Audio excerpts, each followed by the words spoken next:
సాంఘిక సంక్షేమ శాఖ మంత్రి రావెల కిషోర్ బాబు గుంటూరు జడ్పీ చైర్పర్సన్ జానీమూన్ మధ్య ఏర్పడిన వివాదం సమసిపోయింది. గుంటూరు జిల్లా తెదేపా కార్యాలయంలో మంత్రులు ప్రత్తిపాటి పుల్లారావు, పల్లె రఘునాథరెడ్డి, జిల్లా పార్టీ అధ్యక్షుడు జీవీ ఆంజనేయులు, ఇతర ముఖ్య నేతలు సమావేశమై ఈ వ్యవహారాన్ని కొలిక్కి తెచ్చారు.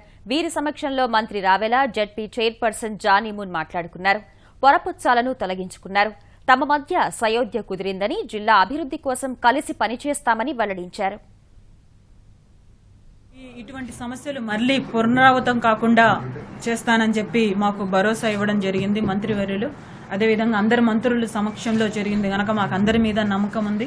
ముఖ్యంగా ఇవన్నీ సమస్యలు అనేవి చంద్రబాబు గారి దృష్టికి పోయాయి. చంద్రబాబు గారు అంటే మాకు మా దేవుడు చంద్రబాబు గారి నిర్ణయం కూడా దీంట్లో ఉంది గనక చంద్రబాబు గారి మీద మాకు మంచి నమ్మకం ఉంది. పార్టీ మీద విశ్వాసం ఉంది. తప్పకుండా పార్టీ మాకు ఎటువంటి సమస్య రానివ్వదని చెప్పి నమ్మకం ఉంది.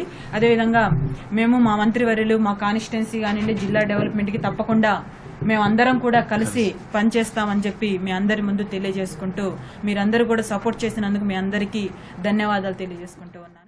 జానీమూన్ గారి విషయంలో చిన్న అభిప్రాయ భేదం రావటం వల్ల తను రాజకీయాలు కొత్త, నేను కూడా ఇలాంటి రాజకీయాలు కొత్త, నేను ఈ చిన్న చిన్న అపోహలు, అభిప్రాయ భేదాలు పరిష్కరించుకోవడంలో కొంత విఫలం అయ్యాం. అది ఇప్పుడు పరిష్కరించుకోగలిగాం. దానికి చాలా సంతోషంగా ఉంది. ఇప్పటికీ చెప్తున్నాను, ఎప్పటికైనా చెప్తాను, జానీమూన్ గారు నాకు కన్న కూతురు లాంటిది. గఫార్ నాకు అల్లుడు లాంటివాడు. గతంలో ఇలాగే పిలిచేవాడిని. సరే, దురదృష్టవశాత్తు కొంత గ్యాప్ రావడం వల్ల జరిగింది. ఇక ముందు కూడా తనకి ఏ కష్టం వచ్చినా, నష్టం వచ్చినా, ఏ ఇబ్బంది వచ్చినా కానీ నేరుగా నేను ఎలాంటి సమస్యనైనా పరిష్కరించడానికి ఎప్పుడు సిద్ధంగా ఉంటాను. మేము కూడా ఏంటంటే ఎవరికి వాళ్ళం, నాతో పాటు కిషోర్ బాబు కూడా వాస్తవంగా మంత్రులకి ఉన్న పనుల ఒత్తిడి కావచ్చు, అభివృద్ధి మీద కాన్సన్ట్రేషన్ పెరిగి ఉండొచ్చు. ఈ చిన్నపాటి సమస్యలని మేము కూడా కొంత కాలయాపన జరిగింది. కిషోర్ బాబు గారు మినిస్టర్, జిల్లా చైర్పర్సన్ గా వారికి ఏం గౌరవం ఇవ్వాలో ఇస్తామని వీళ్ళిద్దరూ మాట్లాడుకున్నారు. వారి మనసుల్లో ఉన్నటువంటి భేదాభిప్రాయం తొలగించుకున్నారు.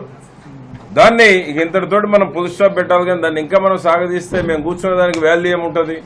థ్యాంక్ యూ అందరికీ.